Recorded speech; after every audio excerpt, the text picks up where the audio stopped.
Bosen bikin super kartu, dibelai angin pula. Waktunya super. Super mulai ngejreng, asamnya wow, super shocking, manis di ending. Yuk, langsung on lagi. Super mulai ngejreng, langsung on lagi. Cobain yuk. Pak Sumarji. Ini kan termasuk salah saya juga. Iya.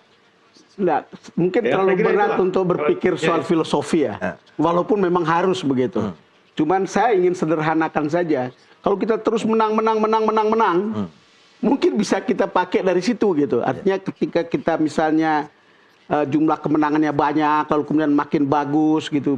Taruhlah kemarin kalau misalnya lolos ke babak Piala Dunia, orang akan bicara, oh ini sepak bola kita. Apakah seperti itu gitu Pak Sumarji? Karena kalau untuk menemukan ini kok rasanya susah juga. Ya. Saya sangat paham apa yang disampaikan. Jadi kita ini, bangsa kita ini, masyarakat bola kita ini kelihatannya tidak mau melihat proses. Karena apa? Mungkin saya juga paham. Kenapa? Karena prosesnya kita ini cukup panjang, hasilnya nggak ada. Nggak sabar ya. Dan ini kan harus, kalau saya ini secara pribadi sebenarnya saya menginginkan fondasi itu yang harus kuat. Ya. Dari mana fondasi itu? Ya dari youth, dari usia muda. Dari 12 tahun, 14 tahun, 16 tahun, menginjak 17 sampai dengan 23 ini harus kuat.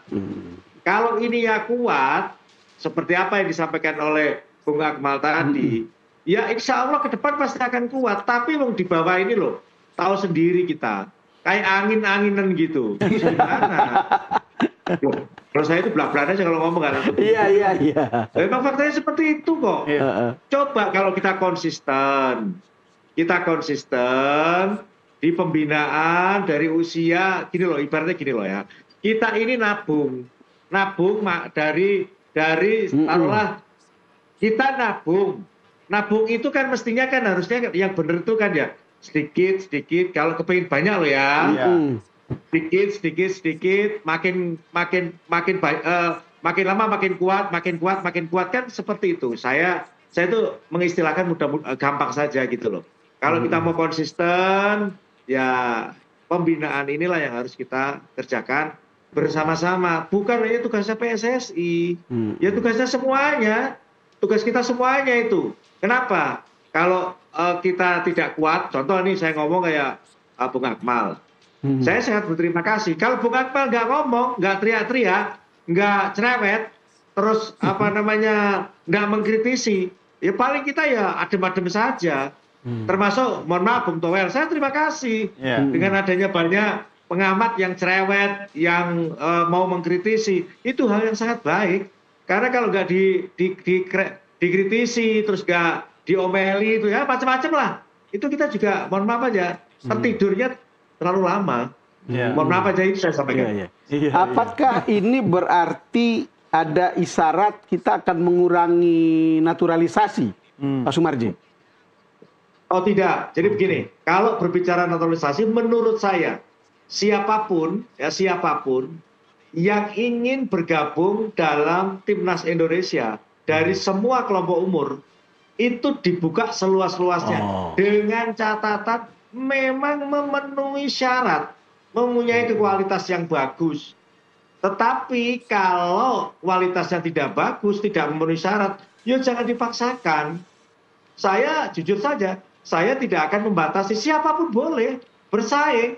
Toh sekarang kita melihat banyak juga anak kita yang bisa bersaing kok.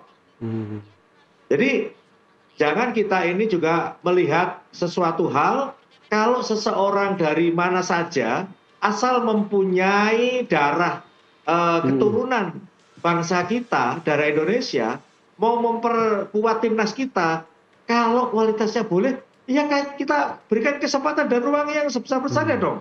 Saya pun jujur aja banyak sekali, saya juga jarang saya sampaikan ke publik. Banyak sekali orang tuanya nelpon saya, terus saya, sudah, Bapak datang saja. Anaknya datang saja, silahkan nanti trial uji coba. seminggu, 2 minggu. Kalau memang itu memenuhi syarat, lanjut. Kalau tidak, mohon maaf, saya juga tidak bisa berbuat apa-apa. Itu banyak, dan itu jarang, jujur aja, jarang saya sampaikan, terutama di kelompok usia ini, 15 tahun, 16 tahun. Memang saya jarang saya ngomong. Karena jujur aja kalau saya terlalu banyak ngomong, dikira saya nanti, oh ini kok banyak ngomong orang ini. Saya nggak mau begitu. Tuh, yang harus banyak ngomong memang Bung Akmal ya. Mas Akmal, ini cerita kalau dengar Pak Maji tadi bicara tentang pembinaan dari umur muda. Anda juga tadi sudah singgung. Seperti apa Anda lihat soal sustainability atau continuity dari usia tingkat-tingkat usia begini? Karena ada yang lenyap begitu saja di usia 19 habis. Ada yang layu sebelum berkembang. Artinya sistem kompetisi usia muda ini harus dikembangkan. Kalau dulu zamannya Pak Harto ada mengolahragakan masyarakat, memasyarakatkan olahraga. Nah, mungkin saatnya PSSI juga melakukan itu, mensepakbolakan masyarakat, memasyarakatkan sepak bola.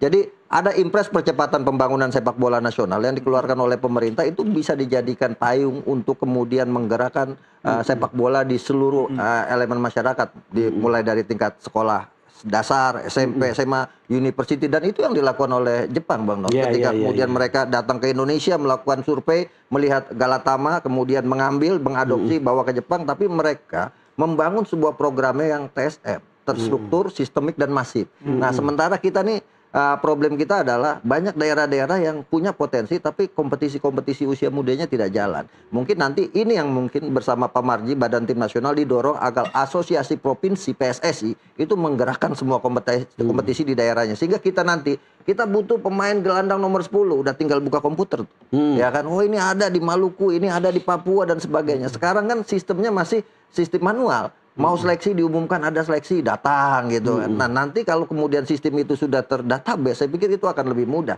Yang kedua, menurut saya sistem pola-pola kita yang berpulau-pulau ini, kita nih punya potensi besar. Kalau waktu itu saya tanya kepada Alessandro Del Piero, dia bilang untuk mencari pemain belakang yang tangguh, yang gahar dan punya karakter itu ada Sumatera, ada Medan di situ gitu kan. Kalau mau mencari pemain gelandang yang bertahan yang kuat, ada di Balikpapan, di Makassar, punya gelandang-gelandang kuat. Mau punya pemain individual yang punya kemampuan individu, ada Maluku, ada Papua. Kita terdiri dari unsur etnis yang berbeda-beda, suku bangsa yang berbeda-beda, tapi punya kemampuan yang sangat luar biasa. Tinggal bagaimana ini semua dibungkus ke depannya. Mau cari striker, Jawa Tengah, Jawa Timur punya striker banyak sekali. Nah, ini tinggal bagaimana kita membungkusnya lewat sebuah pembinaan yang TSM tadi.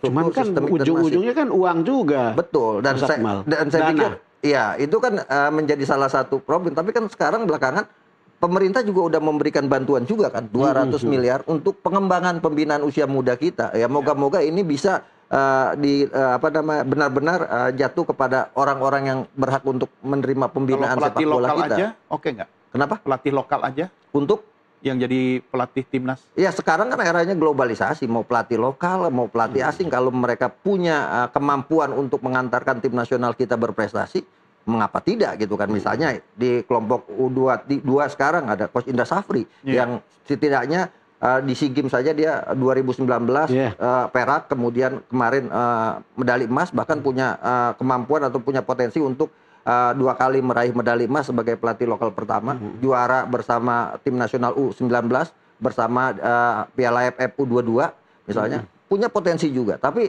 apakah kemudian Coach Indra Safri sudah layak dan sudah layak untuk melatih tim nasional senior? Saya pikir itu kan nanti akan dibawa BTN bersama dengan Ketua Umum PSSI dan EXO untuk melakukan rapat. Tapi menurut saya untuk menghilangkan kegalauan kita sejauh ini, yang paling dekat adalah ya prestasi. Kita harus angkat prestasi, dan prestasi yang paling dekat yang ada di depan mata kita ini yang lagi dipimpin Pak Marji, SEA Games 2025. Cuma permasalahannya adalah mempertahankan itu lebih berat dari merebut.